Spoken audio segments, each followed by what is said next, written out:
Avant qu'il ne voie, par Blake Pierce. Lu par Gabriel Chiararo.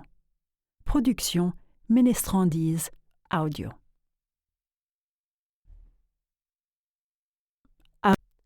Prologue. Susan Kellerman comprenait la nécessité de bien s'habiller.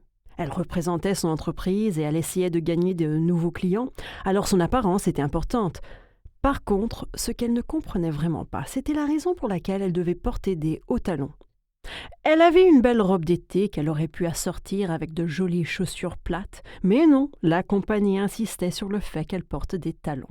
Quelque chose à voir avec une apparence sophistiquée. Je doute que porter des talons ait quoi que ce soit à voir avec le fait d'obtenir une vente, pensa-t-elle.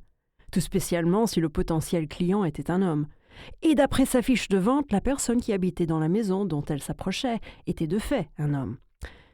Susan vérifia l'encolure de sa robe. Elle avait un léger décolleté, mais rien de provoquant non plus. Ça, pensa-t-elle, c'est être sophistiquée. Tenant en main son étui de présentation plutôt volumineux et encombrant, elle monta d'un pas lourd les marches menant à la porte d'entrée et appuya sur la sonnette. Pendant qu'elle attendait, elle jeta un coup d'œil rapide autour d'elle. C'était une petite maison assez basique située dans la périphérie d'un quartier de classe moyenne. La pelouse avait été récemment tondue, mais les parterres de fleurs de chaque côté du petit escalier menant à la porte d'entrée auraient bien eu besoin d'un sérieux désherbage. C'était un quartier tranquille, mais pas le style d'endroit où Susan aimerait vivre. Les maisons étaient de petits pavillons en rez-de-chaussée éparpillés le long des rues. Elle supposait que la plupart d'entre eux étaient occupés par des couples âgés ou par des personnes ayant de difficultés à finir le mois. Cette maison en particulier avait l'air de n'être qu'à un pas de se retrouver propriété d'une banque. Elle tendit à nouveau la main vers la sonnette, mais la porte s'ouvrit avant qu'elle n'ait eu le temps de la toucher. L'homme qui apparut était d'âge moyen et bien bâti. Elle estima qu'il devait avoir environ la quarantaine. Il y avait quelque chose de féminin en lui, quelque chose qu'elle remarqua tout de suite dans la manière qu'il eut d'ouvrir la porte et de lui décocher un large sourire radieux. « Bonjour, dit l'homme. « Bonjour, dit-elle. » Elle connaissait son nom, mais ceux qui l'avaient formé lui avaient bien dit de ne jamais utiliser le nom d'un potentiel client avant que la communication ne soit entamée. En les interpellant directement par leur nom, ils avaient l'impression d'être des cibles plutôt que des clients, même lorsque le rendez-vous était prévu à l'avance. Pour ne pas lui laisser le temps de poser des questions et afin de prendre tout de suite le contrôle de la conversation, elle ajouta « Je me demandais si vous auriez un moment à me consacrer pour parler de votre diète actuelle. » « Diète ?» demanda l'homme avec un sourire en coin. « Les diètes, ce n'est pas trop mon truc. J'ai plutôt tendance à manger ce que je veux. » « Oh, ça doit être bien agréable !» dit Susan d'une voix charmante et en lui décochant son sourire le plus enjôleur. « Comme vous le savez sûrement, la plupart des gens, au-delà de 30 ans, ne peuvent pas en dire autant pour maintenir une silhouette et un corps en bonne santé. » L'homme jeta un coup d'œil à l'étui qu'elle portait à la main gauche. Il sourit à nouveau, mais cette fois-ci d'une manière un peu paresseuse, le type de sourire qu'on affiche quand on sait qu'on a été eu. « Alors, qu'est-ce que vous vendez ?» C'était un commentaire sarcastique, mais au moins ce n'était pas une porte qui se fermait.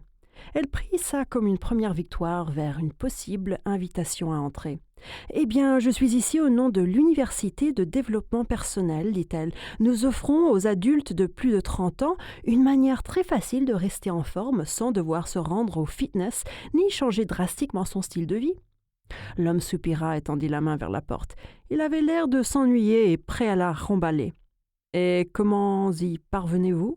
« À travers une combinaison de shakes protéinés élaborés avec nos propres poudres de protéines et de plus de 50 recettes saines afin de donner à votre alimentation quotidienne l'énergie dont elle a besoin. »« Et c'est tout ?»« C'est tout, » dit-elle.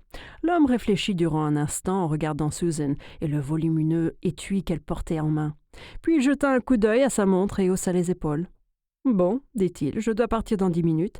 Si vous parvenez à me convaincre durant ce laps de temps, vous aurez un nouveau client. Je ferai n'importe quoi pour ne pas avoir à retourner au fitness. »« Formidable, » dit Susan, grimaçant intérieurement en entendant le ton faussement joyeux de sa voix. L'homme s'écarta et lui fit un signe de la main. « Rentrez, dit-il. » Elle accepta l'invitation et entra dans un salon de petite taille. Une vieille télé était posée sur un meuble écorné. Quelques vieilles chaises poussiéreuses et un divan abîmé trônaient dans la pièce. Il y avait des figurines en céramique et des napperons partout. Ça ressemblait plus à la maison d'une femme âgée plutôt qu'à celle d'un homme de la quarantaine. Pour une raison qu'elle ne s'expliquait pas, elle sentit un signal d'alarme retentir en elle. Mais elle se raisonna en faisant appel à la logique. « Oui, bien, il n'est pas tout à fait normal, ou ce n'est pas sa maison. Peut-être qu'il vit avec sa mère. » Là, c'est bon ?» demanda-t-elle en montrant du doigt la table de salon qui trônait devant le divan. « Oui, là, c'est très bien, » dit l'homme. Il lui sourit en fermant la porte. Au moment où la porte se referma, Susan sentit son estomac se serrer. Elle eut l'impression que la pièce s'était refroidie et tous ses sens étaient en éveil. Il y avait quelque chose qui ne tournait pas rond. C'était un sentiment bizarre. Elle regarda une figurine en céramique à proximité, un petit garçon qui tirait un wagon, comme si elle y cherchait une réponse. Elle s'affaira à ouvrir son étui de présentation. Elle sortit quelques paquets de poudre protéinée de l'Université de développement personnel et le petit mixeur offert gratuitement d'une valeur de 35 $, mais totalement gratuit avec votre premier achat, afin de se distraire. « Alors voyons, dit-elle en essayant de rester calme et d'ignorer la peur qu'elle ressentait toujours. « Êtes-vous plus intéressée par perdre du poids, par en prendre ou par conserver votre apparence actuelle ?» « Je ne suis pas sûre, » dit l'homme, en se penchant au-dessus de la table du salon et en regardant les articles exposés. « Qu'est-ce que vous en pensez ?» Susan ne parvenait plus à sortir un mot. Elle avait peur maintenant et sans raison apparente. Elle jeta un coup d'œil vers la porte. Son cœur battit à tout rompre. Est-ce qu'il avait verrouillé la porte lorsqu'il l'avait fermée ?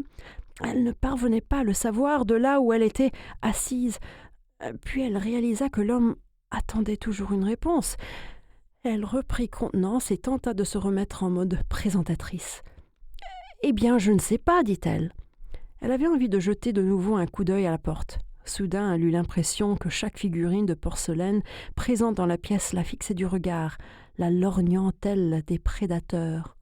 « Je ne m'alimente pas si mal que ça, dit l'homme, mais j'ai une faiblesse pour les tartes au citron vert.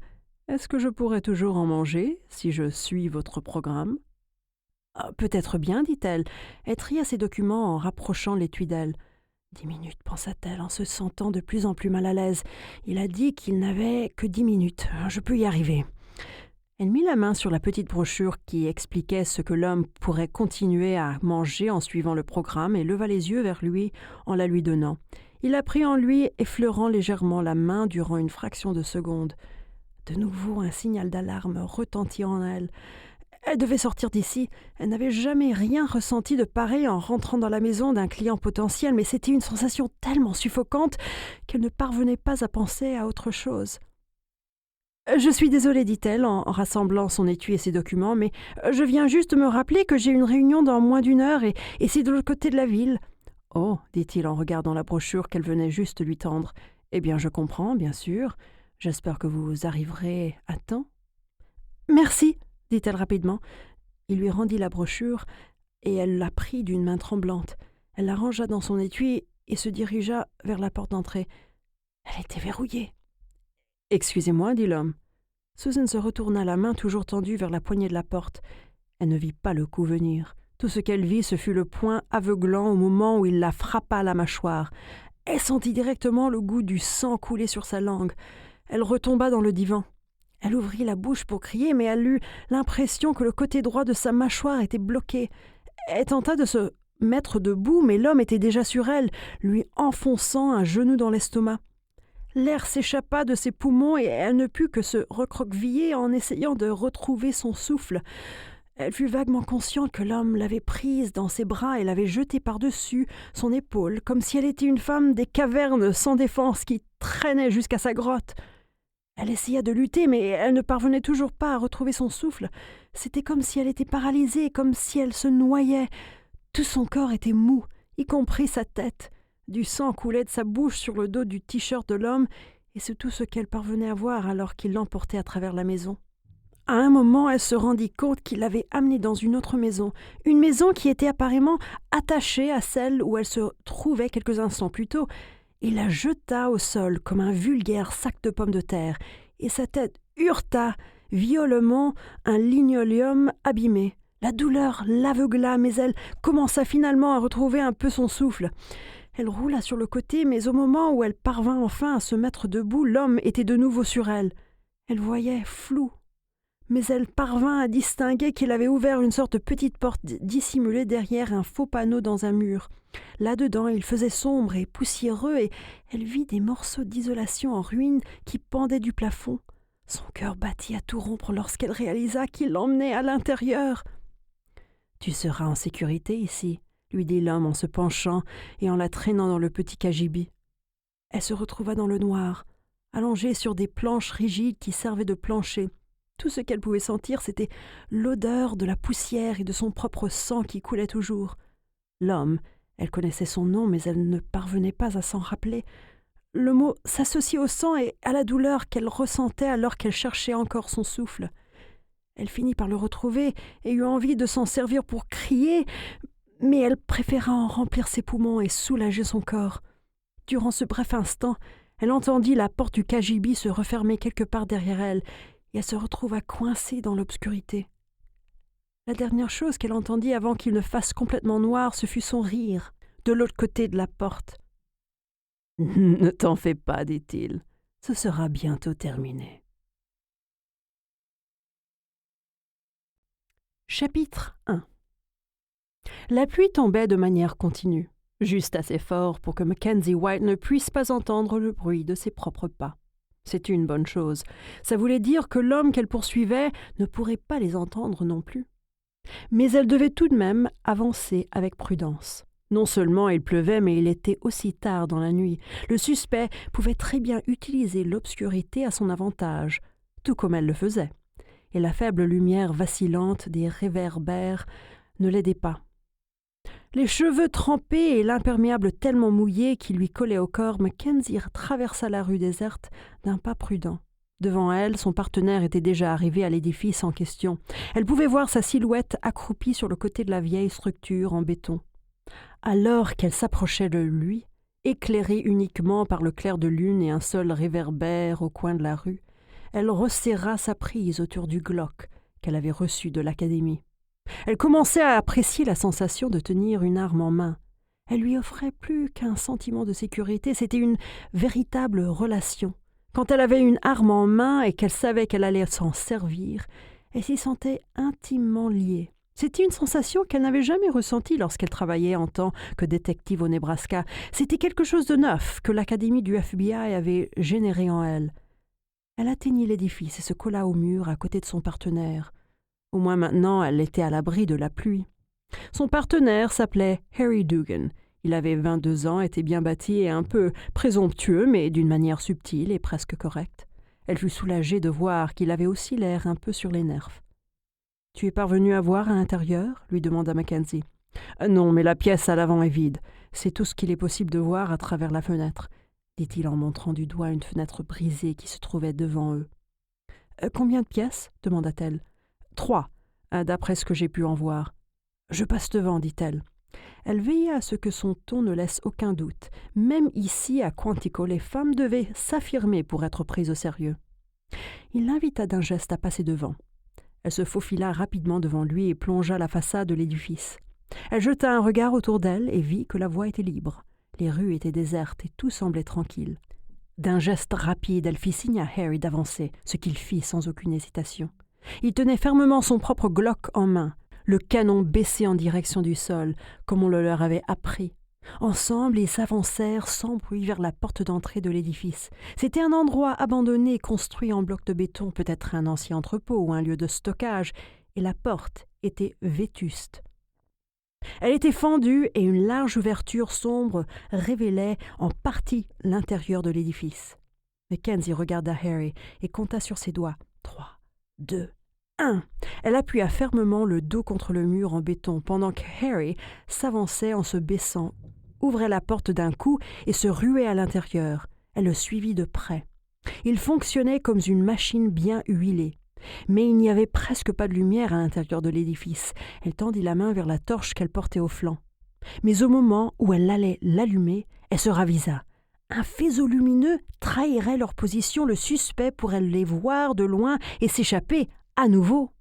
Elle remit la torche à sa place et reprit la tête des opérations, en se faufilant devant Harry avec le Glock maintenant pointé vers la porte se trouvant à sa droite. Maintenant que ses yeux s'étaient adaptés à l'obscurité, elle pouvait distinguer d'autres éléments présents dans la pièce. Elle était presque vide. Quelques boîtes en carton trempées se trouvaient le long du mur opposé. Un tréteau et quelques vieux câbles étaient abandonnés à l'arrière. Le centre de la pièce était vide. Mackenzie se dirigea en direction de la porte se trouvant à sa droite.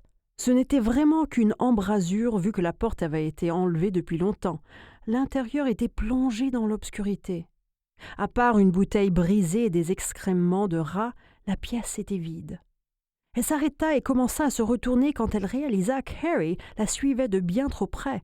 Elle faillit lui marcher sur le pied en s'éloignant de la pièce. « Désolé, murmura-t-il dans le noir, je pensais que… » Il fut interrompu par un coup de feu, qui fut immédiatement suivi par un gémissement de douleur sortant de sa bouche au moment où il tomba au sol. Mackenzie se colla au mur au moment où un autre coup de feu retentit. Elle atteignit le mur derrière elle depuis l'autre côté de la pièce et elle sentit l'impact du coup vibrer dans son dos. Elle savait que si elle agissait rapidement, elle pourrait arriver à arrêter ce type tout de suite et éviter de s'engager dans une fusillade depuis sa position derrière le mur. Elle jeta un œil à Harry, vit qu'il bougeait toujours et avait plus ou moins l'air cohérent et elle tendit la main vers lui. Elle le traîna à travers l'embrasure de la porte, à l'abri des tirs. C'est à ce moment qu'un autre coup de feu retentit. Elle sentit la balle passer juste au-dessus de son épaule, faisant voler son imperméable. Lorsqu'elle eut mis Harry en sécurité, elle ne perdit pas une seconde et décida d'agir. Elle attrapa sa torche, l'alluma et la jeta par l'embrasure de la porte. Elle tomba au sol avec fracas quelques secondes plus tard, son faisceau lumineux blanc dansant frénétiquement sur le mur opposé. Juste après que la torche ait touché le sol, Mackenzie se faufila à travers l'embrasure. Elle s'accroupit, les mains au sol, et roula rapidement sur le côté gauche. Elle vit la silhouette du type juste à sa droite, distrait par le faisceau lumineux. Au moment où elle se redressait, elle déplia fermement la jambe droite avec force. Elle atteignit le type à l'arrière de la jambe, juste en dessous du genou. Le suspect perdit un peu l'équilibre et c'est tout ce dont elle avait besoin. Elle bondit et entoura sa nuque du bras droit au moment où il vacillait, et elle le plaqua fermement au sol. Elle lui enfonça un genou dans le plexus solaire et d'un mouvement adroit du bras gauche, elle immobilisa le type qui se retrouva désarmé au moment où son fusil lui échappa des mains. Quelque part dans l'édifice, une voix forte retentit « Stop !» Toute une série d'ampoules s'allumèrent avec un clic audible, baignant l'édifice de lumière. Mackenzie se mit debout et baissa les yeux vers le suspect. Il lui souriait. C'était un visage familier, un visage qu'elle avait souvent vu durant ses modules d'entraînement, aboyant des ordres et des instructions aux apprentis agents. Elle lui tendit la main et il l'attrapa de là où il se trouvait au sol. « Du très bon boulot, White. »« Merci, » dit-elle. Derrière elle, Harry s'avançait en titubant, les mains serrées sur le ventre. « Vous êtes sûr qu'il n'y a que des balles à grains dans vos trucs-là » demanda-t-il. Non seulement ce n'ont que des balles à grains, mais en plus, elles sont de mauvaise qualité, dit l'instructeur. La prochaine fois, on utilisera des balles anti-émeutes. Super, grommela Harry. Quelques personnes commençaient à pénétrer dans la pièce alors que se terminait la simulation de la ruelle Hogan. C'était la 3e fois que Mackenzie s'entraînait dans cette ruelle, une maquette d'une rue délabrée que le FBI utilisait souvent pour entraîner ses apprentis agents et les préparer à des situations réelles. Alors que 2 instructeurs se tenaient près de Harry pour lui faire part des erreurs qu'il avait commises et de comment il aurait pu éviter de se faire tirer dessus, un autre instructeur se dirigea directement vers Mackenzie. Il s'appelait Simon Lee. Un homme plus âgé auquel la vie ne paraissait pas avoir fait de cadeau et qui avait l'air de lui avoir rendu l'appareil. « Du très bon travail, agent White, dit-il. Cette roulade était tellement rapide que je l'ai à peine vue. Mais tout de même, c'était un peu téméraire. S'il y avait eu plus d'un suspect, le résultat aurait pu être totalement différent. »« Oh oui, monsieur, je comprends. » Lee lui sourit. « Je suis sûr que tu comprends, dit-il. Il faut que je te dise qu'à seulement la moitié de ton programme d'entraînement, je suis déjà ravi par tes progrès. Tu feras un excellent agent. Beau boulot. »« Merci, monsieur, dit-elle. Lee prit congé et s'éloigna. Il entama une conversation avec un autre instructeur présent dans l'édifice. Alors que le bâtiment commençait à se vider, Harry s'approcha d'elle en faisant encore un peu la grimace. « Beau boulot !» dit-il. « C'est beaucoup moins douloureux quand celle qui sort vainqueur est exceptionnellement jolie. » Elle leva les yeux au ciel et rengaigna son glock. « La flatterie est inutile, dit-elle. Tu sais ce qu'on dit, la flatterie ne mène nulle part. »« Je sais, dit Harry, mais ça vaut peut-être bien un verre ?» Elle lui décocha un large sourire. « Si tu l'offres. »« Bah oui, c'est ma tournée. » acquiesça-t-il. « Je ne voudrais pas que tu me bottes les fesses. » Ils sortirent de l'édifice et marchèrent sous la pluie. Maintenant que l'exercice était terminé, la pluie était presque agréable. Et avec les nombreux instructeurs et agents parcourant le terrain pour terminer la soirée, elle se sentit enfin fière d'elle. Ça faisait 11 semaines qu'elle avait été admise et elle avait déjà terminé la majorité des cours théoriques de l'académie. Elle y était presque, à seulement 9 semaines avant la fin du programme et la possibilité de devenir agent de terrain pour le FBI. Elle se demanda soudain pourquoi elle avait attendu aussi longtemps pour quitter le Nebraska. Quand Ellington l'avait recommandée à l'académie, ça avait été une opportunité en or, le coup de pouce dont elle avait besoin pour tester ses capacités, pour se détacher de ce qui était confortable et rassurant. Elle s'était débarrassée de son boulot, de son petit ami, de son appartement, et elle avait commencé une nouvelle vie. Elle pensa aux grandes entendues de terrain, aux champs de maïs et au ciel bleu qu'elle avait laissé derrière elle. Bien qu'ils possèdent leur propre beauté, ils avaient également été, d'une certaine manière, une prison pour elle. Tout ça était derrière elle maintenant. Maintenant qu'elle était libre, il n'y avait rien qui puisse la retenir. Le reste de sa journée fut rempli d'exercices physiques. Des pompes, des sprints, des abdos, encore des sprints et des haltères. Durant ses premiers jours à l'académie, elle avait détesté ce type d'entraînement, mais au fur et à mesure que son corps et son esprit s'y étaient habitués, elle avait l'impression que son corps commençait à les réclamer. Tout l'entraînement s'effectua avec rapidité et précision. Elle effectua 50 pompes si vite qu'elle ne se rendit compte de la brûlure dans ses épaules qu'après les avoir terminées et au moment de se diriger vers la course d'obstacles. Pour toutes les activités physiques, elle partait avec un état d'esprit où elle considérait ne pas atteindre ses limites jusqu'à ce que ses bras et ses jambes se mettent à trembler ou que ses abdos ressemblent à des plaques d'acier. Ils étaient 60 stagiaires dans son unité et il n'y avait que 9 femmes. Ça ne la dérangeait pas, probablement car son expérience au Nebraska l'avait endurcie au point qu'elle ne se préoccupait plus vraiment du sexe des gens avec qui elle travaillait. Elle se tenait tranquille et travaillait au maximum de ses capacités qui, et elle n'en était pas peu fière, étaient assez exceptionnelles. Quand l'instructeur annonça la fin de l'entraînement après son dernier parcours, une course de 3 kilomètres à travers bois et sentiers boueux, les stagiaires s'éparpillèrent, allant chacun de leur côté. Mackenzie, par contre, s'assit sur l'un des bancs le long du circuit et étira ses jambes. N'ayant pas grand-chose d'autre à faire durant la journée, et encore sous le coup de son épisode victorieux dans la ruelle Hogan, elle envisageait de faire un dernier jogging. Bien qu'elle déteste l'admettre, elle était devenue l'une de ces personnes qui adoraient courir. Elle n'envisageait pas non plus de s'inscrire à un marathon de sitôt, mais elle avait appris à apprécier l'exercice. En dehors des tours de piste et des circuits qui faisaient partie intégrante de son entraînement, elle trouvait encore l'occasion d'aller faire des joggings le long des sentiers boisés du campus, situé à 9 km des bureaux du FBI et par conséquent à environ 13 km de son nouvel appartement à Quantico. Son débardeur du sport trempé de sueur et les joues en feu, elle termina sa journée avec un dernier sprint autour de la course d'obstacles, en omettant les collines, les troncs d'arbres et les filets.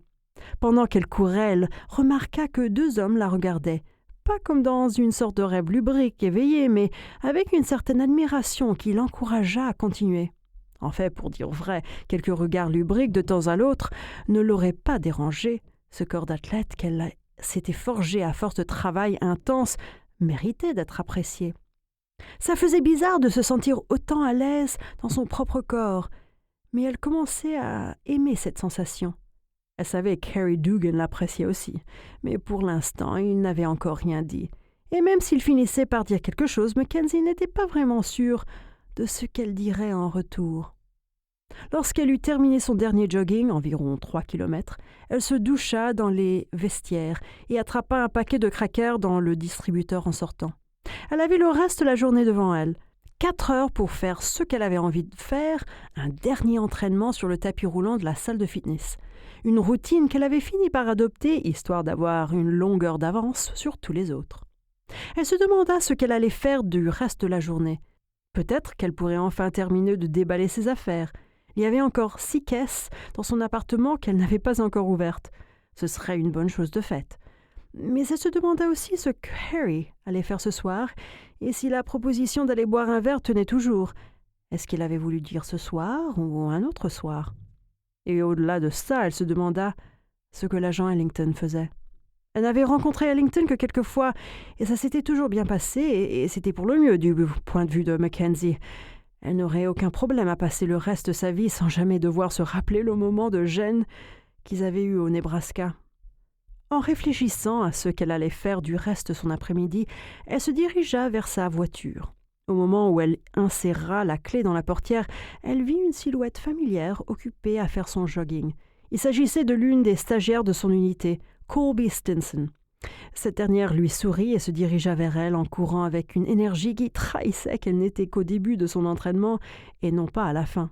« Salut » dit Colby. « Les autres sont partis sans toi ?»« Je suis restée pour un petit jogging extra. »« Bien sûr, c'est tout à fait toi. »« Qu'est-ce que tu veux dire par là ?» demanda Mackenzie. Elle se connaissait assez bien, mais elle ne se considérait pas non plus comme des amis. Mackenzie n'était jamais sûre si Colby essayait juste d'être amusante ou si elle essayait de la faire mousser. « Je veux dire par là que tu es super motivée et un peu du style à en faire beaucoup, » dit Colby. « Ah, c'est vrai. Alors qu'est-ce que tu as de prévu ?» demanda Colby. Elle montra du doigt le paquet de crackers que Mackenzie avait en main. « C'est ton déjeuner ?»« Oui, dit-elle, un peu triste, hein. »« Oui, un peu. On pourrait aller manger un bout. Ça te dit une pizza ?» L'idée d'une pizza plaisait aussi à Mackenzie, mais en même temps, elle n'avait pas spécialement envie de supporter les bavardages d'une femme qui avait tendance à aimer les commérages. Cependant, elle savait aussi qu'il était temps qu'elle remplisse sa vie avec d'autres choses que l'entraînement, toujours plus entraînement, et d'arrêter de se terrer dans son appartement. « Ok, bonne idée, » dit Mackenzie. C'était une petite victoire, sortir de sa zone de confort et essayer de se faire des amis dans ce nouvel endroit, dans ce nouveau chapitre de sa vie. Mais à chaque pas en avant, une page se tournait et elle avait franchement très envie de commencer à en écrire les lignes.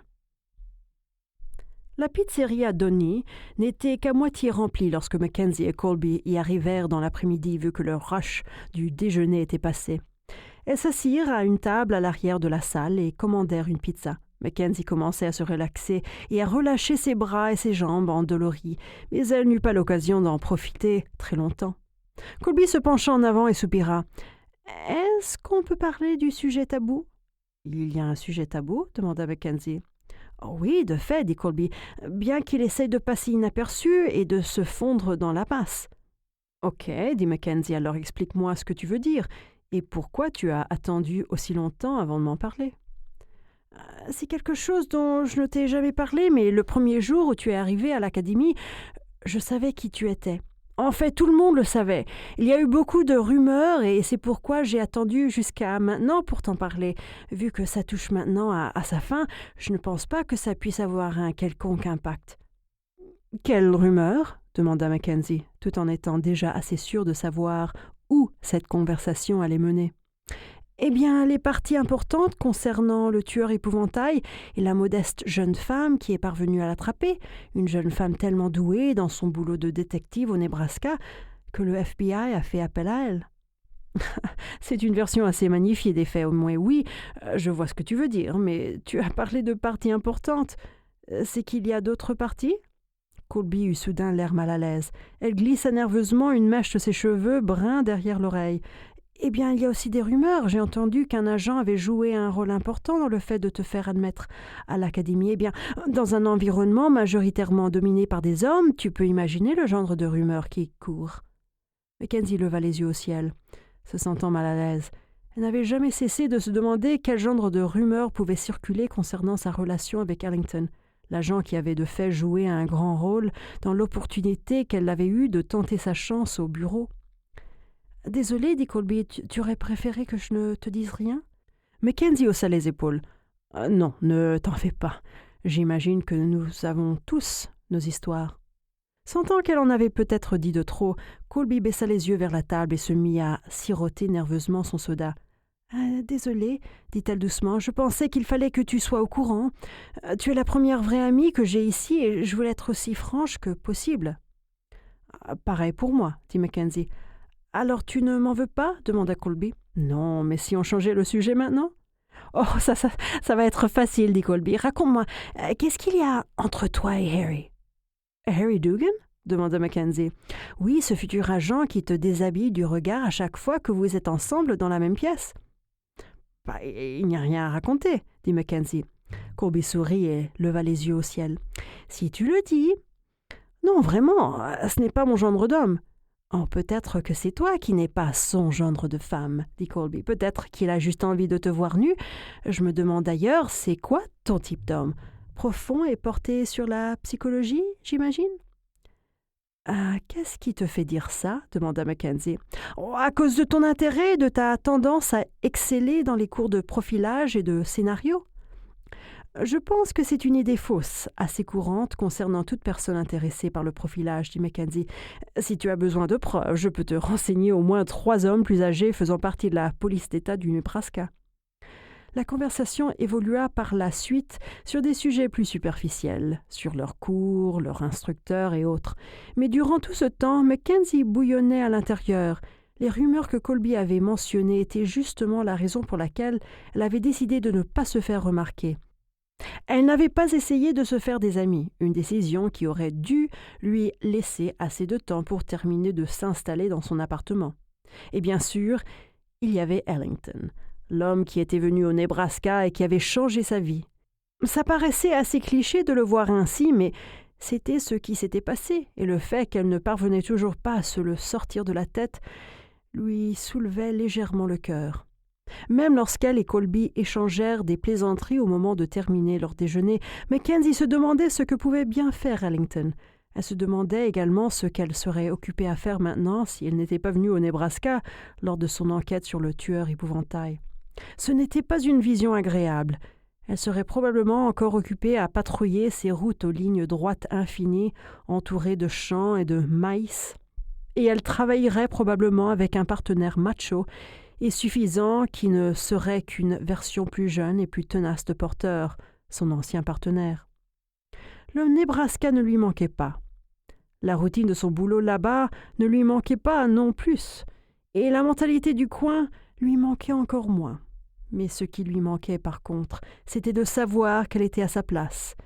Mais plus que ça encore, elle faisait partie du top de son département. Ici à Quantico, ce n'était pas le cas. Ici, la compétition était plus rude et elle devait se battre pour rester au top. Heureusement, elle était plus que prête pour ce défi et elle était heureuse de laisser le tueur épouvantail et sa vie d'avant derrière elle. Maintenant, si seulement les cauchemars pouvaient s'arrêter. Chapitre 2. La journée suivante débuta de bon matin, avec un entraînement au tir, une activité à laquelle Mackenzie était de plus en plus adepte. Elle avait toujours été assez bonne tireuse, mais avec un bon entraînement et une classe de 22 autres stagiaires en compétition avec elle, elle était devenue vraiment bonne. Elle avait toujours une préférence pour le Sig Sauer qu'elle avait utilisé au Nebraska et elle avait été ravie de savoir que l'arme standard du bureau était un Glock, qui était assez similaire. Elle fixa des yeux la cible en papier au bout du couloir de tir. Une longue feuille de papier était fixée aux rails mécaniques à 20 mètres de distance. Elle visa, tira 3 fois de suite et posa son arme. Les coups de feu continuaient à faire vibrer ses mains, une sensation qu'elle commençait à vraiment apprécier. Lorsque la lumière verte s'alluma au bout du couloir, elle appuya sur un bouton sur le petit panneau de contrôle qui se trouvait devant elle et rapprocha la cible. Au moment où elle s'approchait d'elle, elle put voir les 3 impacts de balles sur la cible en papier. Cette dernière représentait le torse d'un homme. 2 balles avaient atteint le haut du torse et une autre avait effleuré l'épaule gauche. C'était un tir satisfaisant, mais pas incroyable, et bien qu'elle soit un peu déçue par les tirs à la poitrine, elle savait qu'elle s'était tout de même beaucoup améliorée depuis sa première session. 11 semaines. Elle était ici depuis 11 semaines et elle continuait encore à apprendre. Elle était contrariée par les tirs au torse car ils pourraient avoir une issue fatale. Elle avait été entraînée au tir dans le but unique de neutraliser un suspect et d'effectuer des tirs mortels au torse ou à la tête que dans les situations les plus extrêmes. Son instinct s'affinait de plus en plus. Elle sourit en regardant la cible en papier, puis regarda la petite boîte de munitions posée devant elle sur le panneau de contrôle. Elle rechargea le Glock et appuya sur un bouton afin de mettre en place une nouvelle cible qu'elle plaça cette fois-ci à 25 mètres de distance. Elle entendit que la lumière rouge sur le panneau de contrôle passe au vert, puis tourna le dos à la cible. Elle prit une profonde inspiration, se retourna et tira à 3 reprises. Une rangée bien nette d'impacts était visible juste en dessous de l'épaule de la figure. « C'est bien mieux, pensa Mackenzie.